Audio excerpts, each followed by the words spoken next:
আলহামদুলিল্লাহ, আমাদের এখানে অবশেষে আল্লাহর রহমতের বৃষ্টি নেমে গেল।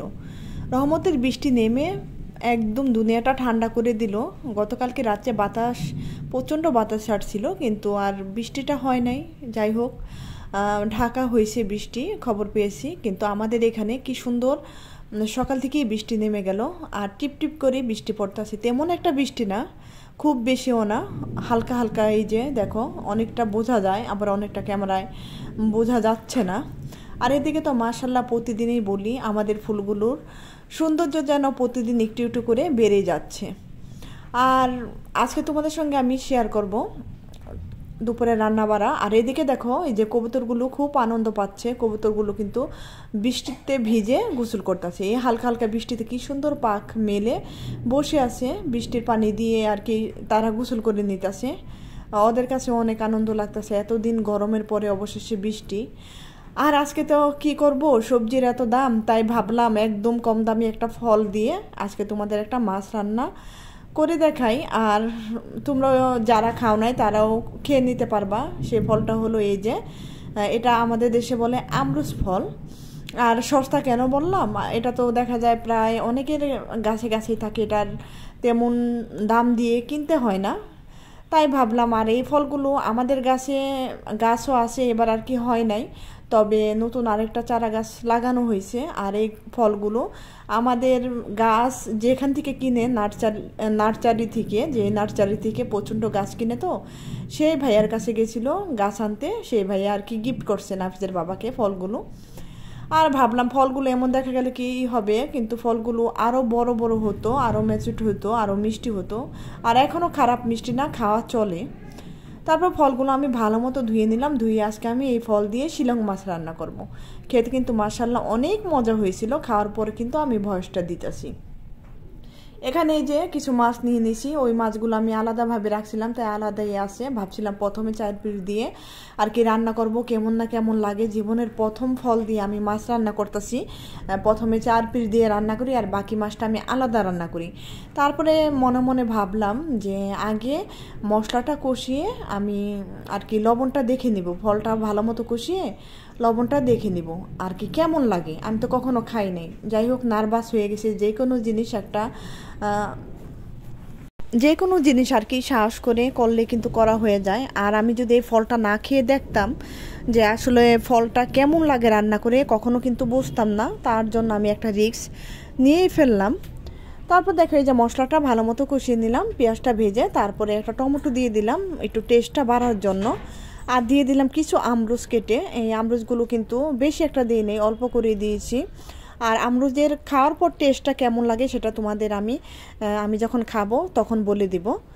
আর এদিকে আমি লাউ ডাল বসাই দিয়েছি, ওদিকে কিন্তু আমরুজটা কষানো হচ্ছে আর কি, একটু কষিয়ে তারপর আর কি সিদ্ধ করে নেব। আর একটু লাউ ডাল ভাবলাম রান্না করি, প্রচণ্ড গরম। আর যাই হোক, আজকে আমাদের এখানে একটু বৃষ্টি, তারপরে ভাবলাম লাউ ডালটা রান্না করি, ভালো লাগবে, পেটের জন্য খুবই ভালো। আর এদিকে দেখো, আমরুজগুলো কিন্তু কষানো হয়ে গেছে। আমি দিয়ে দিলাম এই যে মাছগুলো দিয়ে কিন্তু একটু কষিয়ে নিব। আমি কিন্তু গতকালকে ভিডিও ছাড়ি না, যাই হোক আমার পারিবারিক একটু সমস্যা ছিল তাই।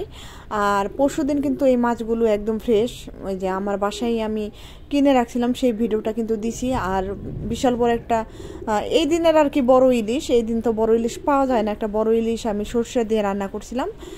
তোমরা যারা দেখছো তারা তো জানো। সেই সঙ্গে এই শিলং মাছগুলো কিনা, নদীর মাছগুলো। আর ওদিকে এই যে দেখো, আমরুজগুলো সিদ্ধ হয়ে গেছে, এদিকে লাউও সিদ্ধ হয়ে গেছে, লাউ ডাল হয়ে গেছে। আর এখন আমি লাউ ডালটা একটু বাগার দিয়ে নেই, একটু শুকনো মরিচ দিয়ে দিলাম। আজকে কাঁচামরিচ ঘরে নাই, তাই কাঁচামরিচ দিব না। আর একটু দিয়ে দিলাম কালো জিরা। লাউ ডালে কিন্তু কালো জিরা বেশ ভালোই লাগে।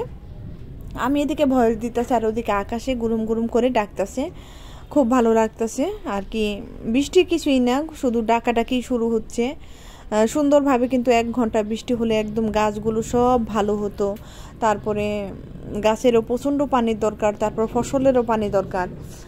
আর এদিকে দেখো, এই যে ডালটা কিন্তু আমি অবশেষে বাগার দিয়ে দিলাম। আর এদিকে আমার মাছ রান্নাটা কিন্তু হয়ে গেছে। এই যে দেখো, মাশাআল্লাহ কালারটা কত সুন্দর হয়েছে। আর এখন আমি এই যে ডালটাও বেড়ে নিছি, যেই পাত্রে আর কি ঘরে নেব সেটাই বেড়ে নিছি। আর বাকি যেই আমরুজগুলো ছিল না সেগুলো দেখো এই যে আমি ছোটো ছোটো করে কেটে নিচ্ছি, কেটে টুকরা করে এই যে আমি একটু ব্লেন্ড করে নিব। নাফিজের বাবা আবার বলে যে আমরুজের জুস কিন্তু বেশ ভালো লাগে, একটু বিট লবণ, একটু পুদিনা পাতা, একটু লবণ, একটু চিনি দিয়ে আমরুজের জুসটা তৈরি করে দিতে পারো। তাই ভাবলাম কষ্ট হলেও একটু দেই, কারণ সংসারের মধ্যে তো সবারই মন রক্ষা করতে হয় যতই ব্যস্ত থাকি না কেন। আর এখানে দিয়ে দিলাম একটু পানি, একটা কাঁচামরিচ, বেশি না, একটু ফ্লেভারের জন্য। আর এই যে দেখো আমরুজের জুসটা কিন্তু রেডি হয়ে গেল। আর এই যে ছেঁকে নিলাম, সাবা আছে কিন্তু প্রচণ্ড, তাই আমি একটু ছেঁকে নিলাম, ছেঁকে শুধু জুসটা বের করে নিলাম। তারপর তো তৈরি হয়ে গেল আমার আমরুজের জুস। দিয়ে দিলাম কিছু বরফ, বরফের টুকরা তোমরা যদি না কেউ না খেতে চাও তাহলে নাও দিতে পারো, হালকা একটু ঠান্ডার জন্য জুস তো, একটু ঠান্ডার জন্য একটু বরফ দিলে আর কি ভালো লাগে, তাই আমি একটু বরফ দিলাম। আর আমি তো খাবো না, নাফিস আর নাফিসের বাবারটা বরফ দিলাম, আমি বরফ দেওয়াটা খাবো না, কারণ আমার গলাটা এমনি খুসখুস করে, তাই একটু পুদিনা পাতা উপরে দিয়ে দিলাম। তারপর তো নাফিস আর নাফিসের বাবা অফ ক্যামেরা খেয়ে নিল। আর এদিকে দুপুরে খাবার খেতে বসে গেলাম। আলহামদুলিল্লাহ সব কিছু কাজ সেরে গোসল টুসল করে তারপরে চলে আসলাম খাবার খেতে। আর এদিকে দেখো নাফিজের মনটা একটু খারাপ, সে আবার মাছ মুছ একটু কমই দেখতে পারে, বলতেছে আমি মাছ খাবো না। আর ডালটাই সবার আগে নিয়ে নিতেছে। তারপর বোঝালাম যে বাবা খাও, মাছেরও দরকার আছে শরীরে, মাংস বেশি একটা খাওয়া ভালো না। ছোটোবেলা থেকে বেশি মাংস খেলে কিন্তু বেশি সমস্যা, রোগবালাই বেশি হয়ে যাবে, একটু বোঝালাম। বলে হ্যাঁ তোমার কাছে বলছে। যাই হোক বুঝিয়ে একটু খাওয়া শুরু করছে। আর আলহামদুলিল্লাহ আমিও খেতে বসে গেলাম। আর আমি কিন্তু আমরুচও কেটে নিয়ে নিয়েছি, আমরুচ দিয়ে ভাত খেতে কিন্তু মাশাআল্লাহ খুব ভালো লাগে। তোমরা অনেকে ভাবতে পারো যে মহিলা কি পাগল হয়ে গেছে নাকি মাথা নষ্ট হয়ে গেছে, আসলে কিন্তু সেটা কিছুই না। তোমরা একটু খেয়ে দেখো, খেয়ে দেখলে ভালো লাগবে। প্রথম প্রথম কিন্তু আমি এটা ভাবতাম, তারপর এখন দেখি যে সব কিছু দিয়ে সব কিছু খাওয়া যায়। রোজার মধ্যে যদি মুড়ি, জিলাপি, তারপরে ছোলা বুট সব কিছু দিয়ে একসাথে মেখে খাওয়া যায়, তাহলে কেন ভাত দিয়ে এটা খাওয়া যাবে না, ফলটা খাওয়া যাবে না। আর মাশাল্লাহ খেয়ে নিলাম ভাত দিয়ে, কিন্তু ফলটা বেশ ভালো লাগে, আপেল দিয়ে, তারপর নারকেল দিয়ে। নারকেলটা তো ভাত দিয়ে আমার খুব ভালো লাগে, কাঁচা নারকেল দিয়ে। আপুরা ভাইয়ারা, আমার প্রিয় আপুরা ভাইয়ারা, তোমরা একদিন হলো খেয়ে দেখো, একদিন হলো যাদের আমরুচ আছে আশেপাশে তোমরা এইভাবে আমরুচ দিয়ে যে কোনো মাছ রান্না করে খেয়ে দেখো, মাশাল্লাহ অনেক ভালো লাগবে। আর আমি আজকে সবজির, প্রথমে বললাম না সবজির প্রচণ্ড দাম, আসলে সবজি ঘরে ছিল না, তাই আমি ভাবলাম যে সবজি যখন ঘরে নেই আজকে ফল দিয়ে আমি মাছ রান্না করে ফেলি, তাই কিন্তু আমি ফল দিয়ে মাছটা রান্না করলাম। আর কেমন লাগলো তোমাদের কাছে ভিডিওটা তোমরা কিন্তু অবশ্যই অবশ্যই জানাবে। আর যারা তোমরা তোমাদের মূল্যবান সময়টা আমার ভিডিওতে দিয়েছো তাদের তো অসংখ্য অসংখ্য ধন্যবাদ আর অনেক অনেক ভালোবাসা আমার তরফ থেকে, সবসময় দোয়া রইল। আর আশা করি তোমরা এই পর্যন্ত যারা আছো একটা লাইক দিয়ে দিবে, আর প্রথম যারা চলে গেছো তারা তো চলেই গেছো, একটা লাইক দিয়ে দিবে আর সুন্দর সুন্দর কমেন্ট করো। তোমাদের কমেন্ট পড়ে আমার ভীষণ ভালো লাগে মাশাল্লাহ। আর খাওয়া দাওয়া তো আলহামদুলিল্লাহ শেষ করলাম, আল্লাহ পাক যা খাওয়ালো মহান আল্লাহর দরবারে শুক্রিয়া, সবসময় শুক্রিয়া জানাই। আমার রব্বুল আলামিন আমাদের যা খাওয়াচ্ছে, সুস্থ রাখছে, ভালো রাখছে, আল্লাহর দরবারে তো সবসময় শুক্রিয়া জানাই। তারপরে আবার জানালাম।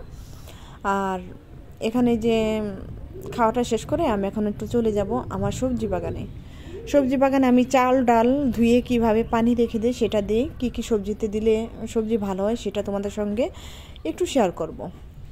তারপর খাওয়া দাওয়া করে আসরের পরে একদম চলে আসলাম, এই যে চাল ডাল ধোয়া পানি যে আমি রেখে দিয়েছিলাম, এই পানিগুলো এখন আমি আমার এখানে কোমর গাছ বুনছি, তারপরে যে কোনো গাছে আর কি দেওয়া যায়। চাল ডাল ধোয়া পানি দিলে খুব সুন্দর সবজি আসে, ফুল গাছে ফুল ভালো হয়। তোমরা এভাবে কিন্তু চাল ডাল ধোয়া পানি না ফেলে দিয়ে এইভাবে রাখতে পারো। আর এখানে দেখো আমি কিছু পাট শাক বুনেছি, আর ওখানে কিছু ঢেঁড়স গাছ বুনেছি, কিছু পুঁই গাছ বুনেছি, কিছু কুমড় গাছ। এই কুমড় গাছগুলো ছোটো, অন্যগুলো এই যে মাশাল্লাহ এখানে আরও বড় আছে। এই কুমড় গাছগুলোর মধ্যে আমি সবসময় যে চাল ডাল ধোয়া পানি দিয়ে দিই। আর এই যে দেখো এই কুমড় গাছটা মাশাল্লাহ অনেক বড় হয়েছে। তো এখানে শেষ করবো, আল্লাহ হাফিজ।